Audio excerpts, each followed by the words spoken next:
Okay, good to see everybody. Appreciate you guys being here, being out tonight, a little bit later than normal.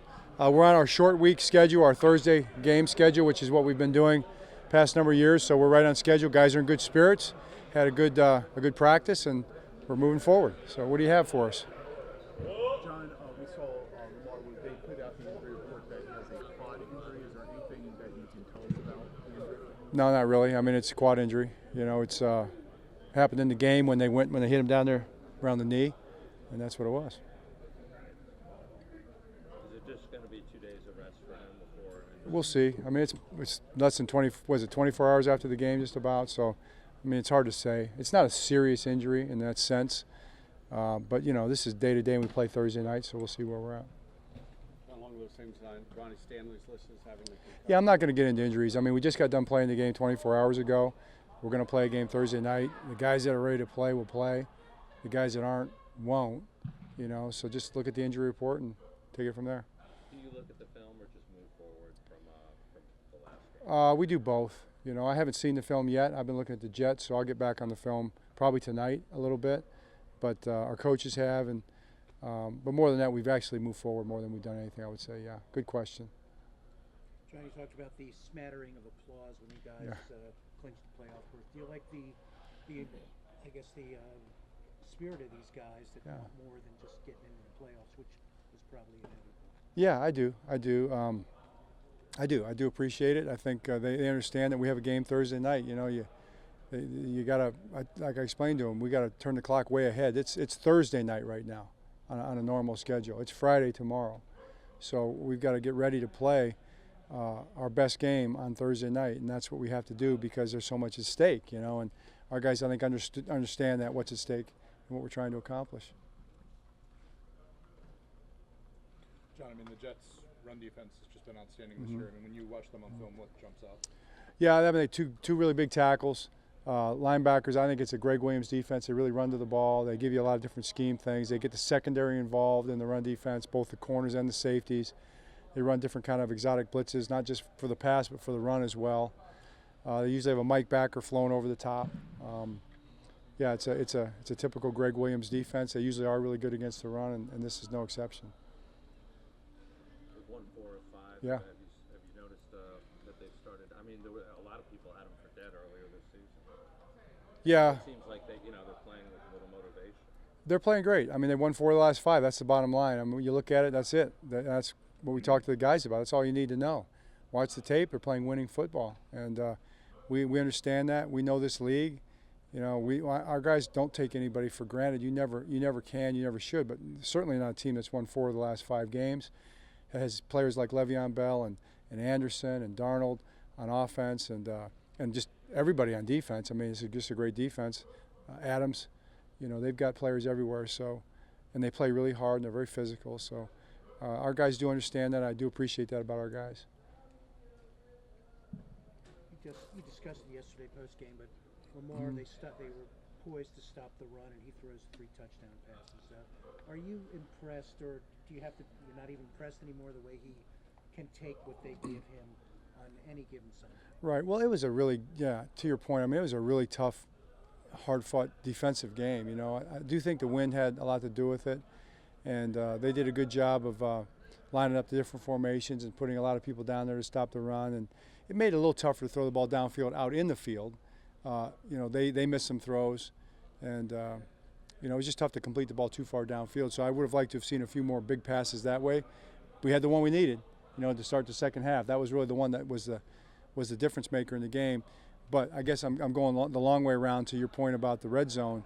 We've been doing a great job in the red zone. Knock on wood, we continue to do that and operate down there. And Lamar being able to throw touchdown passes in the red zone, the 2 that he had have been a big part of it as well. So, yeah, it's been very important.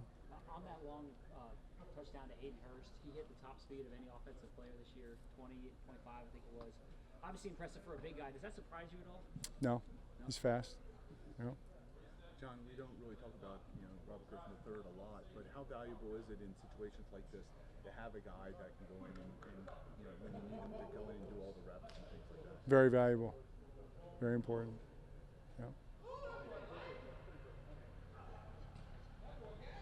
best thing about Thursday night football is the best thing that you only have to speak to us one time before. Is that the case? Is that true? This is it, Coach. Really? Yeah. This is great. Well, you better get all your questions out then. We're trying. I mean, you know.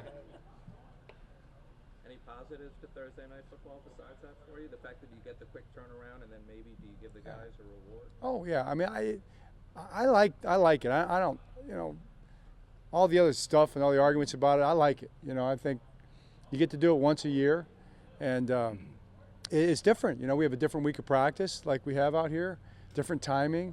You go play, everybody's watching. You know, I mean, I go home on Thursday night and watch the game. Don't you guys? I mean, you know, you're supposed to. It's your job, aren't you? You cover football, right? Most of the time, right? Depends on the game, maybe, right? But we watch it. And we know that everybody in the league will be watching. The guys know that all the players are watching. Most of the fans are watching. It's a big deal. You know, it's a real big deal. And then, as you said, you know, the reward after that is you get a little, you know, weekend. You get to watch everybody else play, and you get some time to heal up and rest. It works a lot better when you win. I can tell you that. It's a way better experience when you go win that Thursday night game, and that's probably why our guys are so focused. There's really not that much to talk about because we really have to go to work and get ready to go try to win the game, and because it makes it so much more valuable to do that. So that's what our guys are thinking about. They've got to go to work.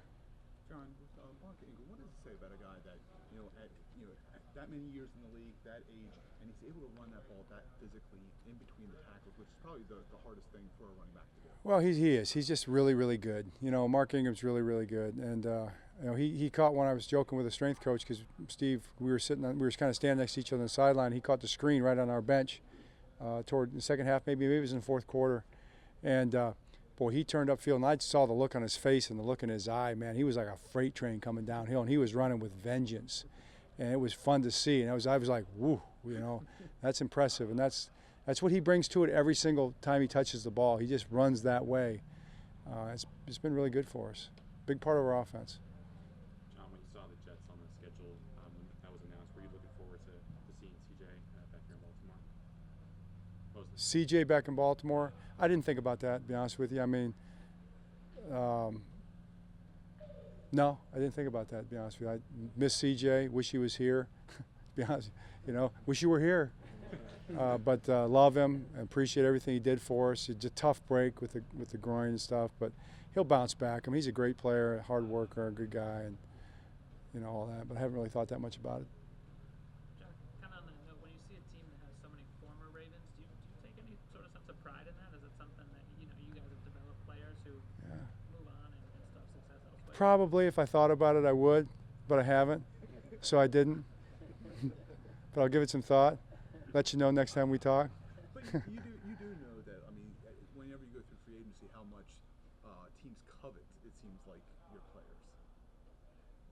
Is that the new word? Covet? I Covet. used it last week, and I thought you got upset. Or I know. Now he brought it back. He's just trying to get me going here. How much teams like your players?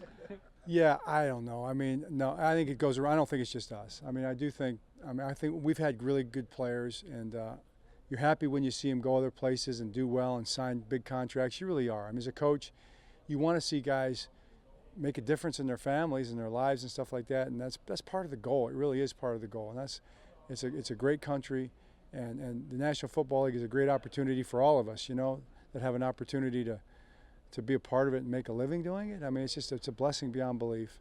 So you feel good about when the guys do that. How do you think you looked in Marlon Humphrey's winter hat? I thought I looked pretty good. What did you guys think? It fit, and it was really warm. John, do you get the coaches' new folders or trapper keepers on the sideline after that paper blew on the field? You know, that was can I tell you whose it was? Can we call the person out? It was none other than Randy Brown. You knew that. It was Coach Brown's thing. So it was mostly field goal blocks. So Tre'Davious White got a good look at the 10 field goal blocks that we had in for the game, any which we could have run at any time. That was pretty amazing. When I saw it go out there, I did have a little concern about, you know, somebody grabbing that before it got all the way over to the other bench. You appreciate the officials snatching it? Yes, we were appreciative of that. Yeah, it's good. All right. All right, great. Thanks.